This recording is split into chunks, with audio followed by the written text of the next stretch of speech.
துதிக்கிறோம் ஐயா. அப்பா பிதாவே சோத்திரம், இயேசுவே சோத்திரம்.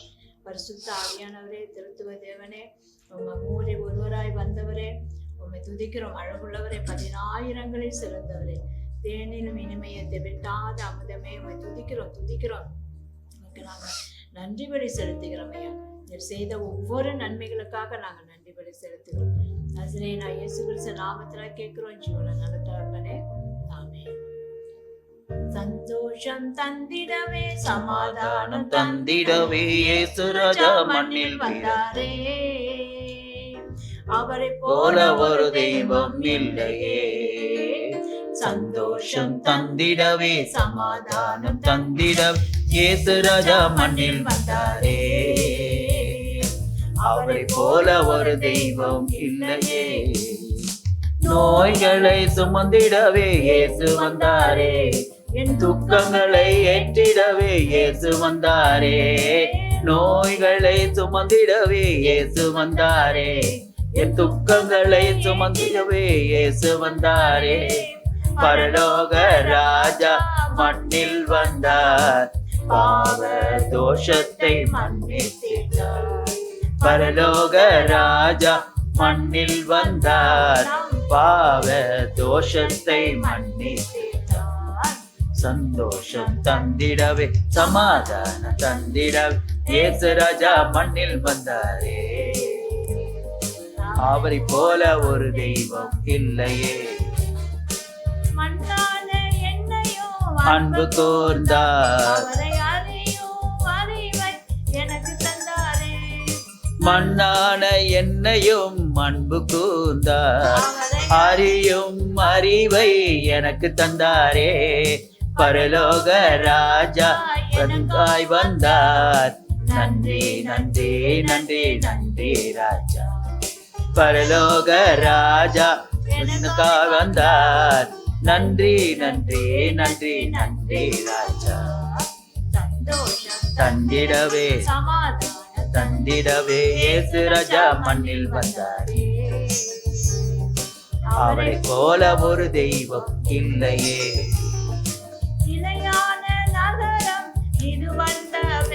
ஆமென். நிலையான நகரம் இதுவல்லவே, வரப்போகும் நகரை நோக்கி பார்க்கிறோம். சாத்தானை சிலுவையிலே வெற்றி சிறந்தார், வெற்றி சிறந்தார். பரலோக ராஜா மண்ணில் வந்தார், பரலோக ராஜா மண்ணில் வந்தார். தந்திடவே தந்திடவே மண்ணில் வந்தாரே. அவரை போல ஒரு தெய்வம் இல்லையே.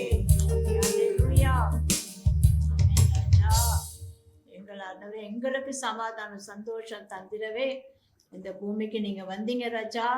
எங்கள் துக்கத்தெல்லாம் நீங்க ஏற்றுக்கொண்டீங்க ராஜா. எங்கள் நோய்களெல்லாம் நீங்கள் சுமந்து கொண்டீங்க தகப்பனே. அதுக்காக கோடான கொடி நன்றி அப்பா.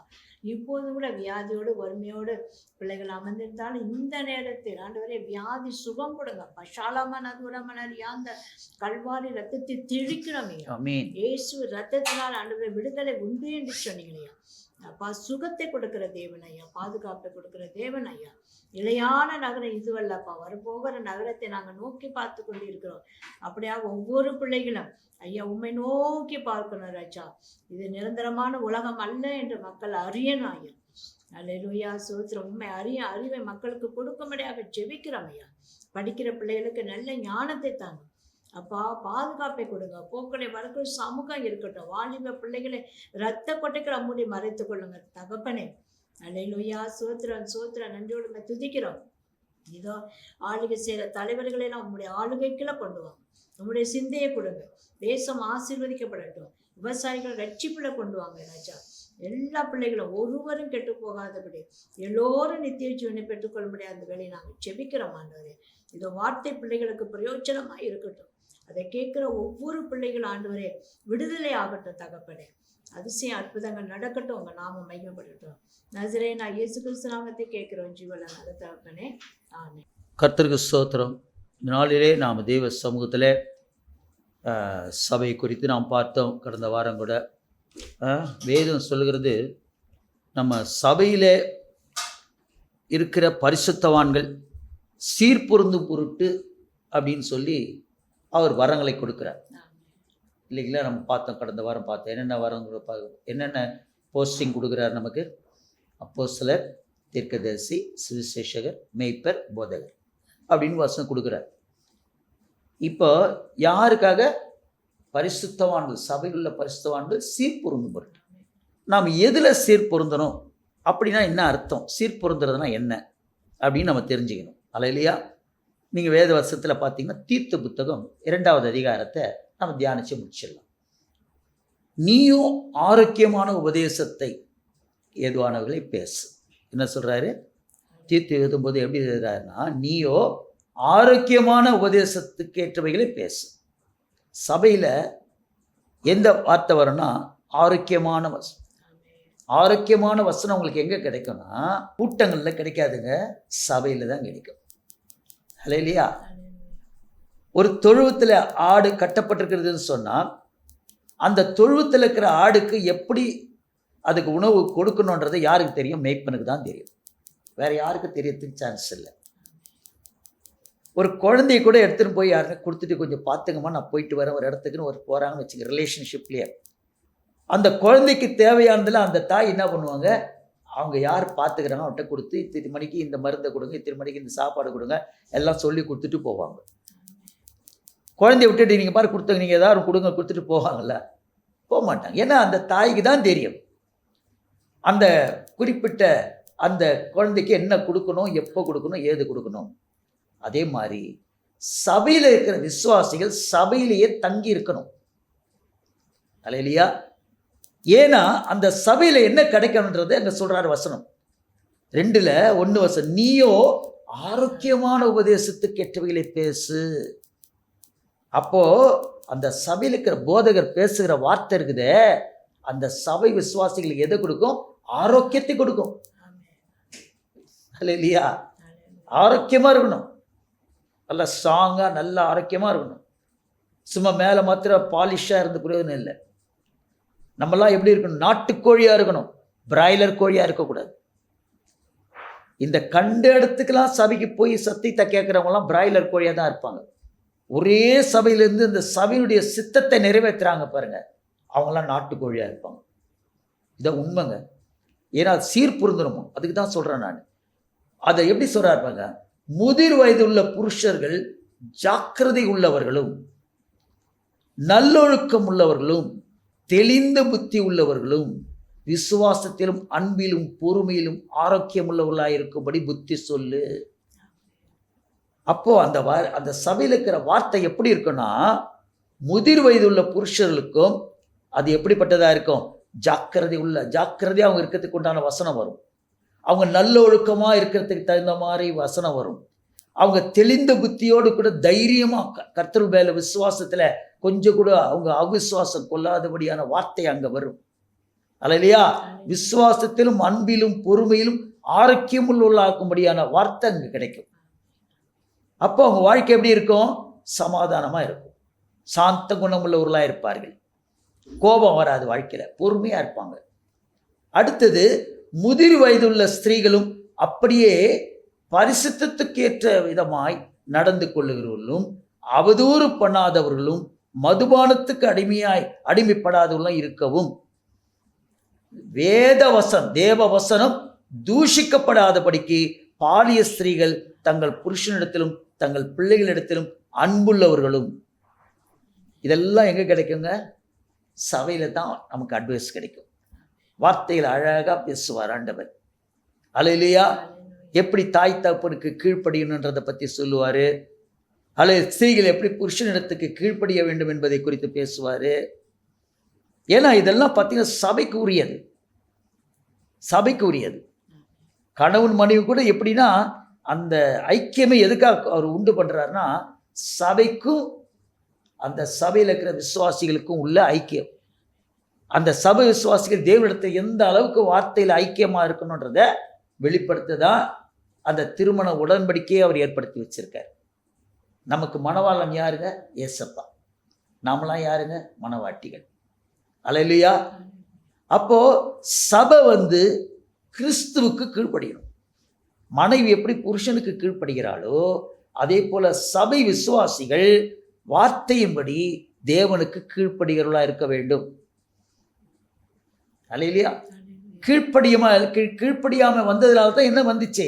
பாவமே உலகத்துக்குள்ள வந்துச்சு. கர்த்தருக்கு ஸ்தோத்திரம். அல்லேலூயா. ஏவாள் என்ன செய்யல? கீழ்ப்படியல. அதனால பாவம் வந்துச்சு. ஆனா இயேசப்பாவுடைய பெற்றெடுத்த தாயாகிய மரியாள் வார்த்தைக்கு என்ன செஞ்சாங்க? கீழ்ப்படிஞ்சாங்க. அல்லேலூயா. கீழ்ப்படிதல் சாதாரண கீழ்ப்படிதல் இல்லை. கர்த்தருக்கு ஸ்தோத்திரம்.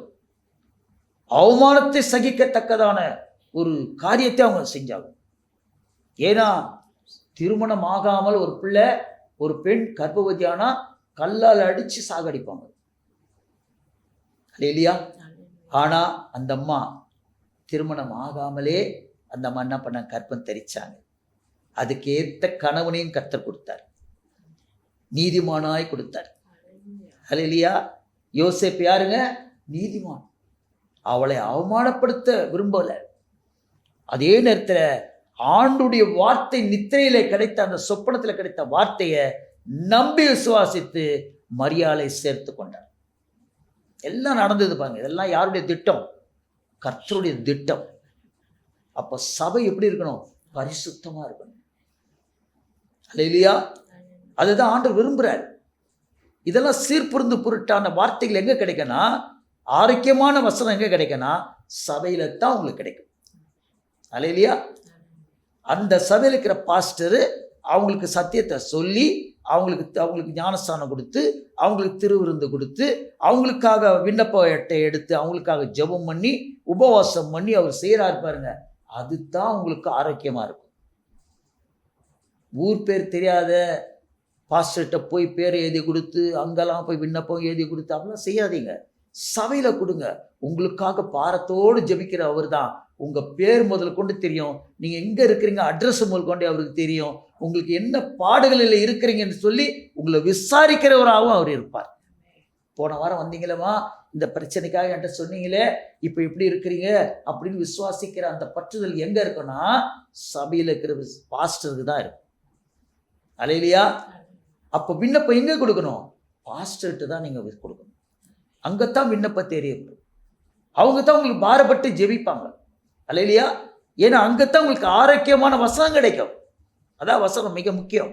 அடுத்தது பாருங்க, அப்படியே பாலிய புருஷரும் தெளிந்த புத்தி உள்ளவர்களாகும். அல்லேலூயா. பாருங்க, பாலிய புருஷர்களும் எப்படி இருக்கணுமா? தெளிந்த புத்தி உள்ளவர்களாகவும் நீ புத்தி சொல்லு, நீயே எல்லாவற்றிலும் உன்னை நற்கிரியைகளுக்கு மாதிரியாக காண்பித்து எதிரிகளின், அல்லேலூயா, எதிரியானவன் உங்களை குறித்து பொல்லாங்கு சொல்வதற்கு ஒன்றுமில்லாமல் வெட்கப்படத்தக்கதாக உபதேசத்திலே விகப்பம் இல்லாதவனும் நல்லொழுக்கம் உள்ளவனும் குற்றம் பிடிக்காத ஆரோக்கியமான வசனத்தை பேசுகிறவனாயிருப்பாயாக. ஆரோக்கியமான வசனம் எங்க கிடைக்கும்? பாஸ்டர்கிட்ட தான் கிடைக்கும். ஏன்னா அந்த பாஸ்டர் என்னவா இருக்கிறார்? விசுவாசிகளுக்கு மாதிரியா இருக்கிறார். அல்லேலூயா. அந்த பாஸ்டர் என்ன சொல்றாரோ அதை கேட்டு நீங்க நடக்கணும் சபையில. அப்போ உங்களுக்கு ஆரோக்கியமான வசனம் கிடைக்கும். அதே நேரத்தில் வசனம் சொல்லுது, வேலைக்காரர், வசனம் எவ்வளவு தெளிவா சொல்றாரு பாருங்க. 5வது வசனத்தை 9வது வசனத்துல, வேலைக்காரர் நம்முடைய இரட்சகராகிய தேவனுடைய உபதேசத்தை எல்லாவற்றிலும் அலங்கரிக்கத்தக்கதாக. வசனம் எப்படி இருக்கணுமா? தேவனுடைய உபதேசத்தை எல்லாவற்றிலும் அலங்கரிக்கத்தக்கதா இருக்கணும், ஜோடிக்கப்பட்டதா இருக்கணும், சுத்திகரிக்கப்பட்டதா இருக்கணும். அல்லேலூயா. அப்போ வசனம் எப்படிக்குதான்? அலங்கரிக்குதான் ஒரு மனுஷனை. அந்த சபை விசுவாசிகளே பாஸ்டர் வாயிலிருந்து வருகிற ஆரோக்கியமான வசனம் என்ன செய்யுது? அலங்கரிக்குது. அல்லேலூயா. தங்கள் எஜமானுக்கு கீழ்ப்படிந்திருந்து எதிர்பேசாமலும் எல்லாவற்றிலும் பிரியம் உண்டாக நடந்து கொள்ளவும் திருடாமலும் இருந்து சகல விதத்திலும் நல்லுண்மையை காண்பிக்கும் புத்தி சொல்லு. அதை நல்லா கேட்டுங்க, திருடக்கூடாதுன்ற இந்த இடத்துல அந்த வசனம் ரொம்ப ஆழமான ஒரு வசனம். அல்லேலூயா. நல்லா கேட்டுங்க. சபைக்குன்னு ஒரு காரியத்தை நீங்கள் எடுத்து ஒரு பணத்தை எடுத்து வைக்கிறீங்கன்னா அந்த பணத்தை நீங்கள் என்ன விருதாவா எங்கேயும் செலவு பண்ணவே கூடாது. அல்லேலூயா. ஒரு உதாரணமா உங்களுக்கு சொல்ற அந்த காரியத்தை சொல்லி உங்களுக்கு முடிக்கிறேன். சபையில வருகிற ஆத்துமாக்கள் தங்கள் தசமபாகங்களை எங்க கொடுக்கணும்? அவரவர்கள் எங்கெங்கு எந்தெந்த சபைக்கு செல்லுகிறார்களோ அந்த சபையில தான் நீங்க தசமபாகத்தை கொடுக்கணும். எங்க படிக்கிறீங்களோ அந்த ஸ்கூல்ல தான் ஃபீஸ் கட்டணும். படிக்கிற இடம் ஒன்று, ஸ்கூல் ஃபீஸ் கட்டுறது இன்னொரு ஸ்கூலாக இருக்கக்கூடாது. அல்லேலூயா. அப்படி நீ செஞ்சீங்கன்னா அது திருடுறா மாதிரியும். அனனியா சப்ரால் என்ன பண்ணாங்க? காணியாட்சியை வித்தாங்க. ஆனா புருஷனும் மனைவியுமா சேர்ந்து திருடி பேதுருக்கிட்ட வந்து போய் சொன்னாங்க. அதை சொன்ன உடனே பேதுரு என்ன சொன்னா தெரியுமா? நீங்க பரிசுத்த ஆவிக்கு விரோதமா பாவம் செஞ்சீங்கன்னு சொன்ன உடனே அதே இடத்துல விழுந்து அவங்க செத்தாங்க. அல்லேலூயா. அப்ப நல்லா கேட்டுங்க, தசமபாகத்தை திருடக்கூடாது. எவ்வளவு வருமானம் வருதோ அதுல அந்த 10% நீங்க டாக்ஸ் கட்டுறீங்க. இன்கம் டாக்ஸ் கட்டலனா எப்படி கவர்மெண்ட் நம்மளை பாதிக்குமோ அதே போல அரசாங்கம், தேவ அரசாங்கம், பரலோக ராஜ்யத்துக்கு நீங்க டாக்ஸ் கட்டும்போது அதை உண்மையான முறையில சபையில கட்டணுமே தவிர வேற எங்கேயும் சபைக்கு தசமபாகத்தை அனுப்பக்கூடாது. ஹல்லேலூயா. நீங்க செஞ்சு பாருங்க, கர்த்தர் உங்களை அபரிவிதமாய் கடாட்சிப்பார். ஜெபிப்போமா? ஹல்லேலூயா. கொஞ்சத்துல நீ உண்மை உள்ளவளா இருந்தால் உன்னை அநேகத்து மேல அதிகாரியா நிறுத்துவேன்னு சொன்னீங்க. சபை விருத்தி அடையணும். எந்தெந்த பகுதியில் எந்தெந்த சபையை வைக்கிறீரோ அங்க இருக்கிற ஆத்துமாக்கள் எல்லாமே நேசிக்கத்தக்கதாய் எழும்பி பிரகாசித்து சத்தியத்தை அவங்க பிரசங்கம் பண்ணணும். ஆண்டவரை பிரசித்தப்படுத்தணும். எல்லா முழங்கால்களும் உமக்கு முன்பாக முடங்கணும். எல்லா நாவுகளும் உம்மை அறிக்கை செய்யணும். பரிசுத்த ஆவியின் ஒத்தாசையுடன் நசரேயனாகிய இயேசு கிறிஸ்து நாமத்தினாலே கேட்கிறோம் ஜீவனுள்ள நல்ல பிதாவே. ஆமென்.